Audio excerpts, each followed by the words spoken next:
CNN had a healthcare debate last night. It was Bernie Sanders and Amy Klobuchar versus Bill Cassidy and Lindsey Graham. Of course, Cassidy and Graham are the people who drafted this most recent Obamacare repeal proposal. It's a horrendous bill. That's not just me saying it. It's virtually every expert saying it. It's the CBO and the numbers that they've crunched so far and the conclusion that they've come to. And, Amy Klobuchar is a kind of a standard corporate Democrat, and Bernie Sanders is Bernie Sanders. And so you had the Democrats taking on the Republicans here. It was kind of infuriating to watch. At first, I announced I wasn't going to watch it, and then, I sat there for like 20 minutes doing some prep, some work for the show, and I said, you know what, I'm going to turn this on because I needed to do some more prep anyway, and I figured let's cover this because there might be some good stuff coming out of this debate. So I have for you, first, Bill Cassidy's opening statement, because it's incredibly sad. For 25 years, I worked in the public hospital system of Louisiana, trying to bring health care to those who did not have. And I learned in those 25 years that when the patient has the power, the system lines up to serve her. And when the bureaucrat has the power, it first serves the bureaucrat. Now, this is a debate about who has the power. Is it you, the patient, or is it the federal government? The narrative on the other side is that you don't have the capability to care for yourself, that your governor is corrupt, scheming to take away your protections if you have a pre-existing condition. And they think the federal government taking control of your life is a better way to go. The logical extension of that, unfortunately, is the Charlie Gard case. The Charlie Gard case in which the single payer of England said the decision of the life of your child is too important for the parents to make, and then the child died. I will tell you, if it's a decision about you versus the federal government, we side with you. Those who oppose us and those who want single payer, they choose otherwise. Thank you. Senator He is such a sleazy politician. I mean, it is dripping from his pores. It's so grotesque. So there's a lot to say about that. First of all, you're having a debate on Graham Cassidy. That's your bill. That's the Obamacare repeal bill that you guys just proposed. Noticed how he conveniently didn't bring up any provisions in his own bill. He didn't discuss his own bill. He went out there and immediately started attacking single payer. Now, if I was the chief strategist for the Democrats, I would say, yummy, yummy in my tummy. This is exactly what I want, because you're attacking a proposal that 61% of the American people are in favor of, and even more Republicans support Medicare for all than oppose it. So you're attacking us on a strength, and it just so happens to be the case that every point you would make attacking Medicare for all, there's a counter-argument that crushes you. So if I was the chief strategist for the Democrats, I'd say, oh, this is exactly what you want. Now let's fight and win on this front. But of course, the majority of the Democrats still don't support Medicare for all, so they love to backpedal and they love to move away and they love to act like, they love to buy into the Republican framing and therefore lend credence to their arguments. So this is straight from the RNC talking points. We covered the story the other day that their plan to try to push through Graham Cassidy includes attacking Medicare for all. But that has nothing to do with the merits of Graham Cassidy. The reality is Obamacare, though it's deeply flawed, covered, 20 million more people, 30 million more people. It gave people protections for pre-existing conditions.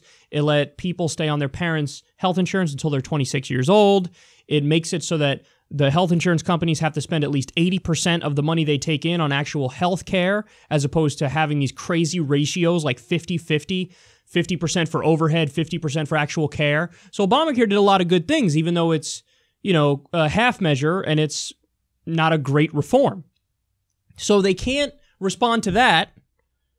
So what do? They just go out there and do bullshit Rush Limbaugh talking points against Medicare for all, which are easily debunked. So the point he makes about Charlie Gard, the right loves to do this. Hey, let me find one example of one case, misstate the facts, and blow it up as if it's, indicative of this gigantic problem. And obviously, in all the single-payer countries, they have the worst systems ever. And here in the U.S., we have the best system ever.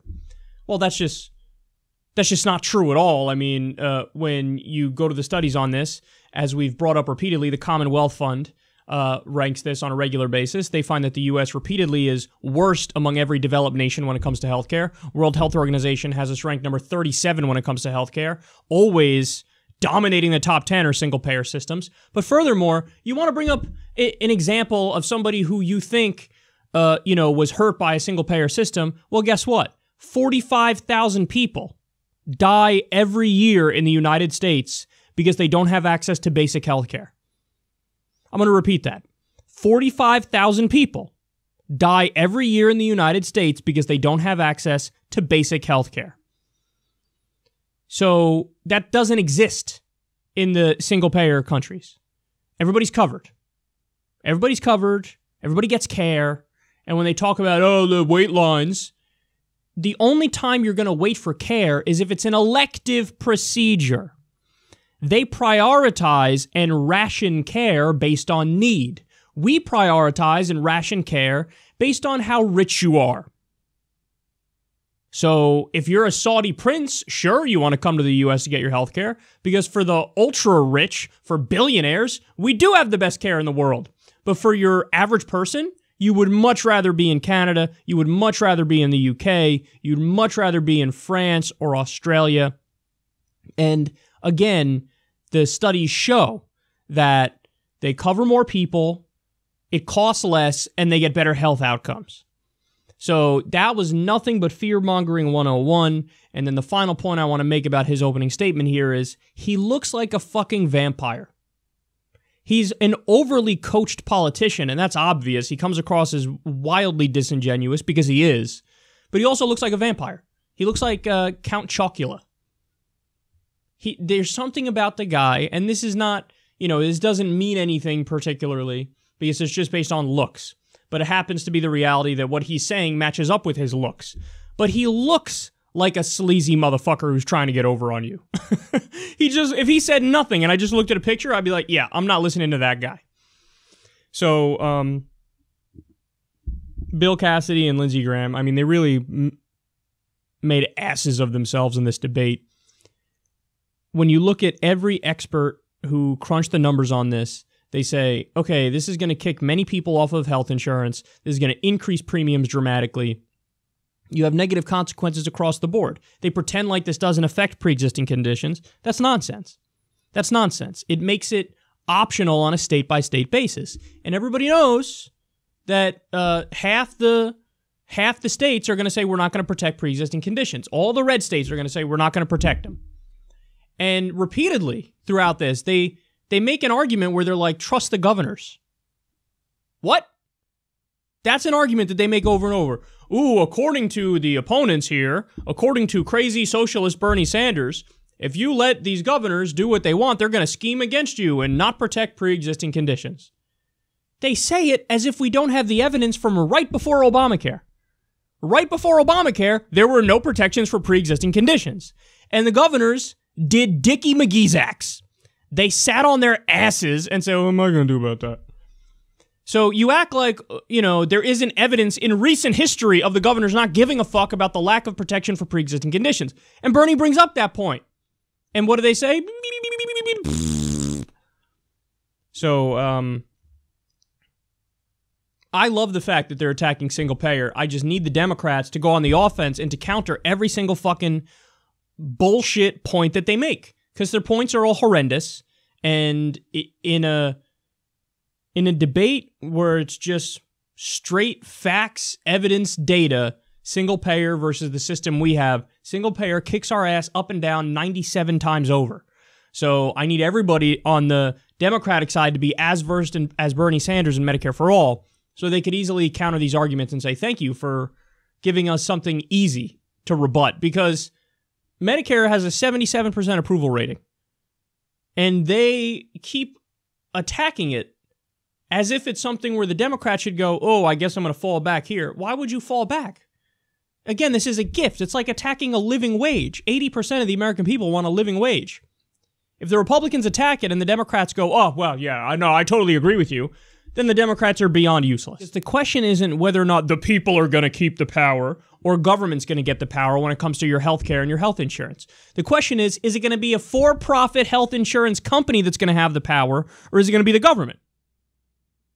Now, again, when you look around the world, any place where it's the for-profit health insurance companies in charge, they price gouge you, they charge exorbitant rates, and they don't pay out on all the claims. The way they make money is to deny as many claims as possible.